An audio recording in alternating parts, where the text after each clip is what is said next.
oled iga koolijuhi unistus.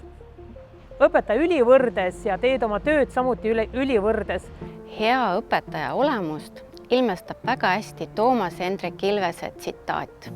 Õpetaja on inimene, kes hoolsa aednikuna paneb iga päev tükikese oma mõistusest ja südamest noortele kaasa. Ta on olnud alati väga oluline meie klassi jaoks, ta on väga hooliv ja abivalmis. Ja isegi kui ta enam kahjuks ei ole meie klassijuhataja, ta on ikkagi aitab meid alati, kui meil abi on vaja.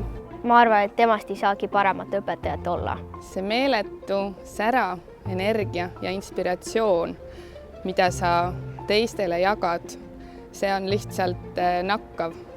Ta suhtleb individuaalselt ja lapsevanemal on väga selge pilt, mis seal koolis toimub ja kuidas tema lapsel läheb. Ta suudab väga rahulikuks jääda isegi siis, kui on väga raske rahulikuks jääda. Ta oli väga sõbralik ja abivalmis kogu aeg. Ta õpetab asju läbi mängude ja ta alati märkab, kui kellelgi on midagi juhtunud ja ta on alati toetav. Kõige parem õpetaja. Aitäh sulle selle lahkuse, heatahtlikkuse, hoolivuse, mõistmise, märkamise, aktiivsuse ja kannatlikkuse eest. Aitäh sulle, Kersti, ja palju õnne selle tunnustuse üle ja sa oled selle 1000 korda ära teeninud.